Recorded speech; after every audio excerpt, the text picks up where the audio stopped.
Assalamualaikum warahmatullahi wabarakatuh. Bismillah. Kanthi nyebut asmane Gusti Kang Moho Welas lan Moho Asih.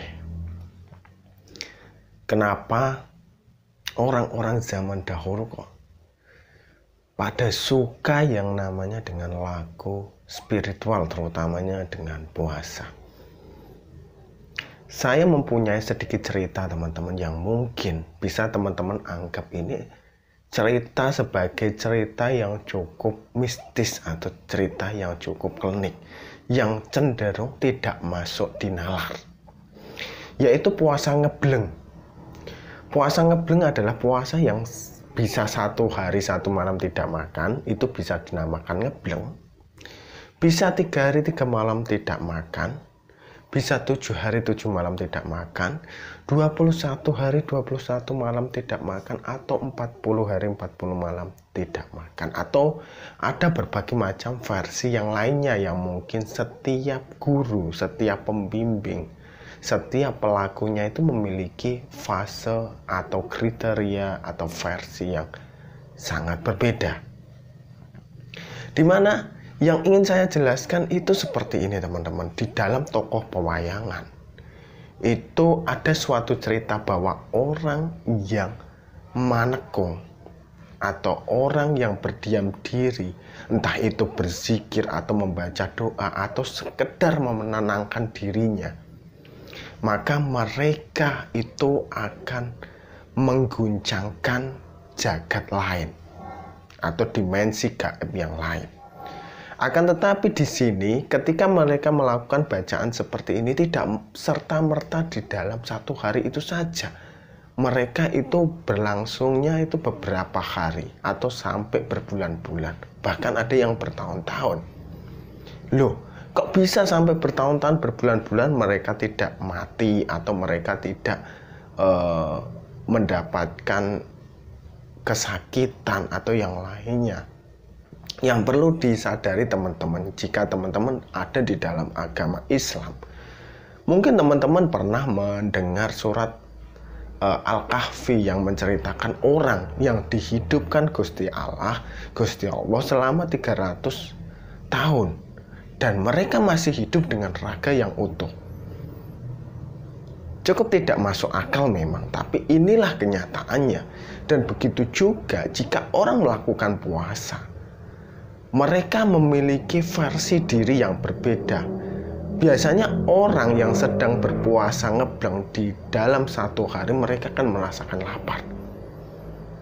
Merasakan lapar yang di hari kedua tubuhnya akan merasa panas dan dia cenderung tidak bisa tidur.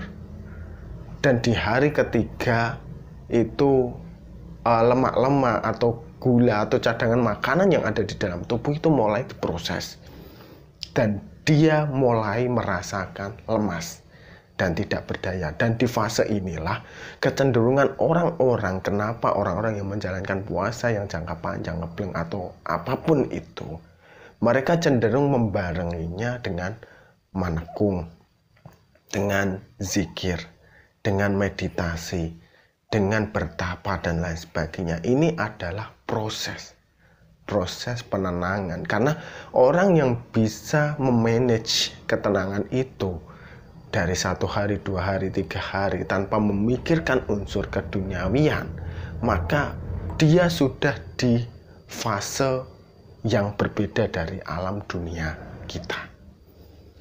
Mereka cenderung, orang yang menjalankan puasa ngebleng seperti ini, itu sukmanya, auranya, energinya itu terpancar hingga alam astral. Ketika energi ini terpancar, maka para leluhur, para kodam, para penghuni dimensi lain itu akan merasakan getaran ini. Dan mereka ketika merasakan getaran ini, mereka akan melihat siapa sih yang melakukan puasa itu, melakukan penenangan itu, siapa. Dan mereka akan didekati. Inilah kenapa ketika kita melakukan tirakat-tirakat atau puasa atau lelaku jenis ini dianjurkan untuk memiliki seorang guru pembimbing agar bisa dipantau. Karena bisa-bisa kalau salah bisa mempengaruhi kesehatan, bisa mempengaruhi jiwa, raga, dan mental manusia itu sendiri. Ketika mereka didekati oleh makhluk penghuni alam lain, mereka akan merasakan bahwa ini loh orang yang besar, orang yang kuat, orang yang tinggi, dan sukmanya itu akan meninggi.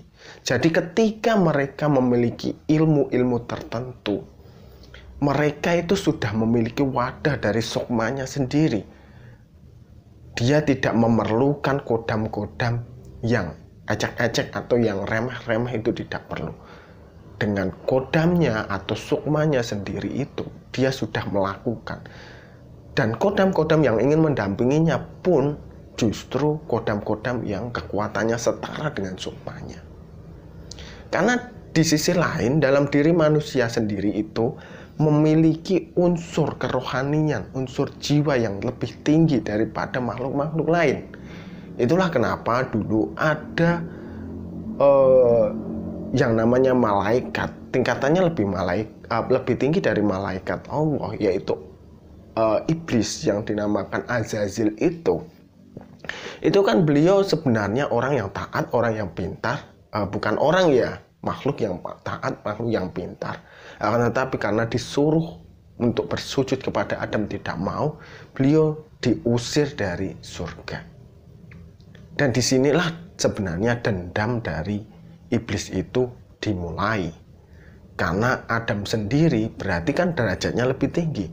Jadi orang sebagai keturunan Adam, jika mampu mengaktifkan unsur kerohanian secara baik, maka beliau akan lebih tinggi daripada iblis itu atau Azazil tersebut.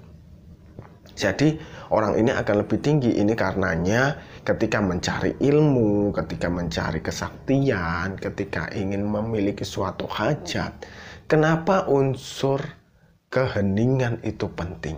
Ya karena sifatnya seperti ini.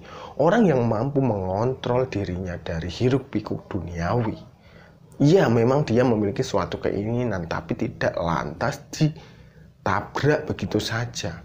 Tapi beliau mengambil dengan jalan manekung, mengambil dengan jalan tirakat, maka ini adalah kesempatan yang baik untuk Gusti Allah memberikan wahyu. Gusti Allah memberikan petunjuk kepadanya. Tapi sebelum petunjuk ini itu diberikan, biasanya ada godaan-godaan dari jin, dari siluman, dari hantu, dan lain sebagainya dari alam astral ini. Tujuannya apa? Tujuannya agar apa yang dilakukan itu gagal. Ketika gagal, dia mengiming-imingi akan memberikan kita sesuatu. Tapi yang namanya makhluk tetap kan dia meminta ijol atau yang namanya penukaran. Entah apa yang ditukar itu dia tetap minta. Kan seperti itu. Nah, kembali lagi kepada puasa ngebleng tadi. Lalu puasa ngebleng yang baik yang bagaimana? Puasa ngebleng yang baik itu adalah puasa ngebleng yang memiliki seorang pembimbing atau seorang guru. Dan hasilnya apa? Hasilnya apa saja? Orang itu cenderung itu akan memiliki kewibawaan, kerezekian, kebesaran, keduniawian, itu akan dengan mudah mereka dapatkan.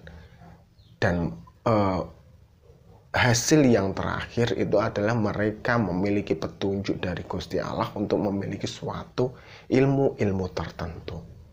Seperti itu teman-teman.